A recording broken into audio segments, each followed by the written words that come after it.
Avec nous, Aurel Guedj, spécialisé en médecine d'urgence. Merci d'être là avec Philippe Bessé, président de la Fédération des syndicats pharmaceutiques de France. Vous représentez 7500 pharmaciens et vous êtes pharmacien à Limoux, dans l'Aude. C'est vrai qu'avec le froid qui revient, il y a les petits nez qui coulent déjà et on s'équipe pour l'hiver dans les pharmacies.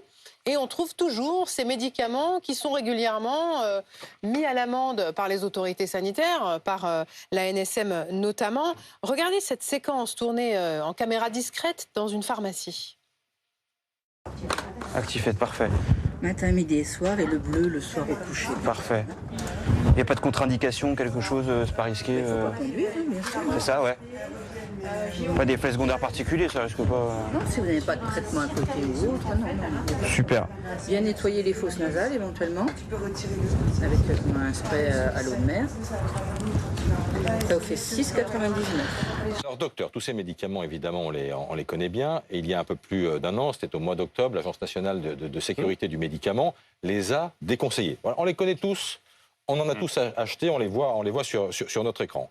Et pourtant, ils sont toujours, ces médicaments, dans nos pharmacies. C'est un sujet. Alors, est-ce que, déjà, on va essayer de comprendre. Quand même, c'est important de comprendre ce que c'est que ce médicament, parce que globalement, c'est à peu près toujours la même famille, comment ça fonctionne, et pour comprendre, en fait, la position qu'a l'Agence nationale de sécurité du médicament.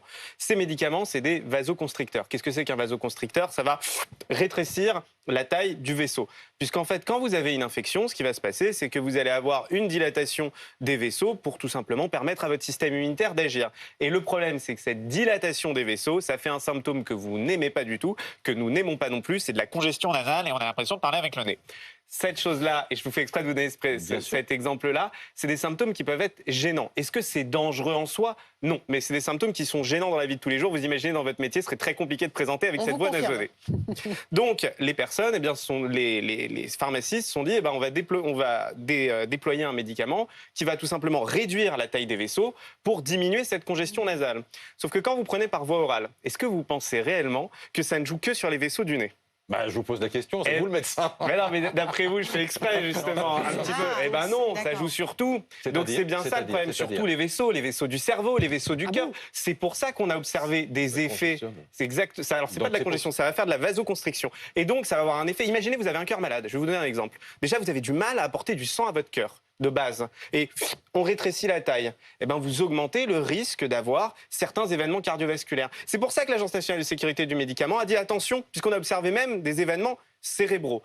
Donc, c'est des événements très rares. Bon. C'est pour ça que c'est pas indiqué. Donc là, on fait une balance bénéfice-risque, je me permets. C'est donc non indiqué, c'est donc déconseillé, car c'est potentiellement dangereux. Je vous ai vu venir avec la question. Mais non, mais déconseillé et potentiellement dangereux. Est-ce que ça guérit au moins? Ah, mais alors attendez, qu'est-ce que vous donnez comme définition de la guérison? J'en sais rien, c'est-à-dire qu'au bout de quelques jours, le rhume s'arrête. Alors ça soulage, exactement. C'est un traitement symptomatique, puisqu'en fait, finalement, face à un virus, eh ben, soit on se dit on s'attaque directement au virus, soit on s'attaque aux symptômes. Sauf que là, c'est la problématique que peut avoir une agence vis-à-vis de ce genre de décision, c'est qu'en fait, finalement, on soulage des symptômes qui en soi ne sont pas dangereux pour des pathologies qui ne sont pas potentiellement à risque, sauf pour des populations très précaires.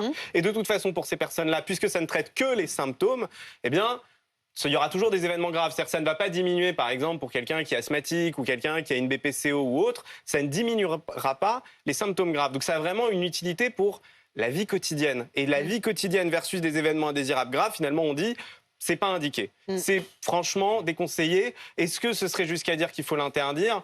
Moi, personnellement, après, c'est mon avis en tant que médecin, j'irai peut-être pas jusque-là, puisque je peux comprendre que dans certains cas très très précis, dans une utilisation très ponctuelle, ce soit justifié. Par contre, ce que vous dites... Il est bavard, le médecin. Hein. Mais bien sûr. Mais je l'écoute religieusement. Mais parce que ce que vous dites là dans l'extrait qu'on a vu, parce que moi, je me mets à la place du pharmacien. Le patient qui vient voir... On en a un avec vous. Hein. Et ben, donc justement, il va pouvoir en parler. C'est que le patient d'officine qui vient et qui vous dit, je veux un traitement. C'est comme à l'hôpital, c'est je veux un traitement. Me donnez pas du Doliprane, pour résumer. Et donc, je peux comprendre la problématique qu'ils ont, qui est finalement une problématique un peu de prestataire. C'est les gens, ils veulent leur Dolirum. Oui. Ils le veulent. Éventuellement, la pharmacienne lui dit tenez un matin, midi, soir, et éventuellement le nettoyage du nez avec une solution à l'eau de mer. Alors que la base. On va peut-être entendre le pharmacien. Ah oui. Mais vous avez raison, c'était la base. On va avoir une question de téléspectateur de première édition. Le pharmacien, qu'est-ce qu'il dit le pharmacien? On reproche au pharmacien de ne pas prendre le temps suffisamment d'expliquer qu'il peut y avoir des effets secondaires évoqués par le docteur. Alors, d'abord, le docteur, il a très très bien parlé, il a expliqué, mais vraiment parfaitement, l'ensemble de la situation. Peut-être un rajout sur les agents sanitaires. En fait, le problème, et c'est pour ça que ce n'est pas interdit, c'est que la France est isolée.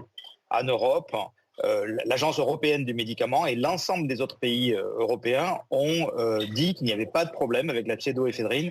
Et contrairement à la France, elle est distribuée larga manu dans tous les autres pays d'Europe.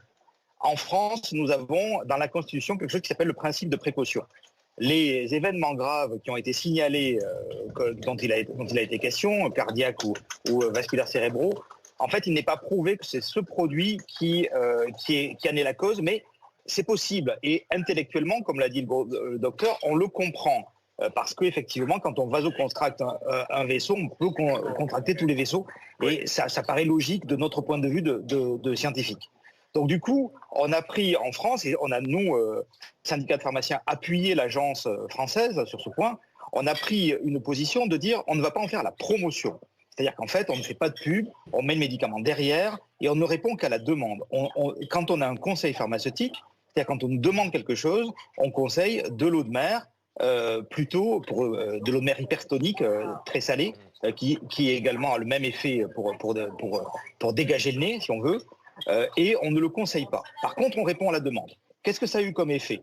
Ça a eu comme effet de diviser les ventes, mais de façon massive. Je crois qu'on est divisé par 5, entre 5 et 7 par rapport aux années précédentes. Donc on en vend beaucoup, beaucoup moins. Et il n'y a plus eu aucun signalement depuis 2020. C'est-à-dire que ça fait 4 ans qu'on est sans signalement sur cette molécule. Donc effectivement, là, on peut quand même s'améliorer. C'est-à-dire qu'en fait, dans l'exemple que vous avez donné, dans le micro-trottoir que vous avez donné, bon, la consoeur, elle donne son avis, c'est dit, est-ce que vous prenez un traitement? C'est effectivement la question à poser. Elle s'assure qu'il n'y a pas de traitement à côté. Mais parfois, les pharmaciens n'ont pas le temps. On a une question donc de téléspectateur de première édition avec Antoine. Antoine. Oui, juste une question de la part de Marc. Marc demande du coup tout simplement comment faire pour soulager les symptômes d'un rhume sans médicaments. Docteur? Alors, moi, ce que je vais donner comme conseil, c'est finalement les conseils que va donner l'Agence nationale de sécurité du médicament, qui est, la première chose, eh bien, on va chercher à aérer la pièce, d'accord? Aérer la pièce, ça va permettre tout simplement d'avoir en ayant une pièce froide, fraîche, qui va se passer, c'est que va y avoir un peu de vasoconstriction. Donc, en fait, vous faites appel à votre propre système pour soulager les symptômes. La deuxième chose, c'est de l'hydratation. La troisième chose qui marche pas mal, je pense que pour ceux qui l'ont observé, puisque en moyenne, c'est 150 épisodes dans votre vie de rhume, donc on l'a tous vécu. Ayez un petit peu la tête surélevée. Je ne sais pas si vous l'avez déjà observé, mais quand vous allongez, la congestion, elle est un peu majorée. Donc, on dort un petit peu avec la tête surélevée. Et le principal conseil, tout à l'heure, vous l'avez relevé, c'était ça, ce qu'il aurait dû conseiller d'abord, c'est le nettoyage de nez à l'eau de mer. Ça, c'est la première chose. Alors, moi, j'ai acheté sur les conseils de Lorraine une corne. Oui. En pharmacie, c'est une corne en plastique dans laquelle on met de l'eau avec beaucoup de sel. En fait, l'idée, c'est de c'est radical sur un rhume. Et ça permet vraiment de nettoyer le nez. Alors, la question, c'est attention de ne pas irriter les voies nasales, parce que vous vous rendez bien compte que c'est sensible, les muqueuses, donc on peut potentiellement les irriter. Mais c'est aussi efficace que les produits qu'on a évoqués. En soi, vous faites vous-même votre sérum physiologique. C'est vous-même qui le faites. J'ai une question, mais pour tout le monde autour du plateau, parce que est-ce que un médecin vous a déjà prescrit de l'Actifed ou du Dolirum? Non. Jamais.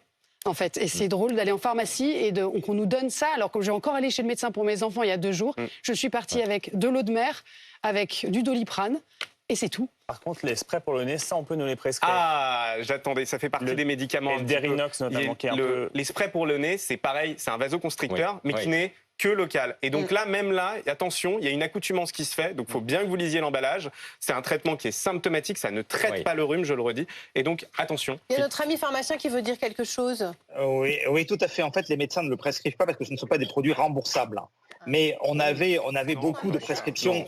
On avait des prescriptions de... Il y a quelqu'un qui ennuie notre pharmacien.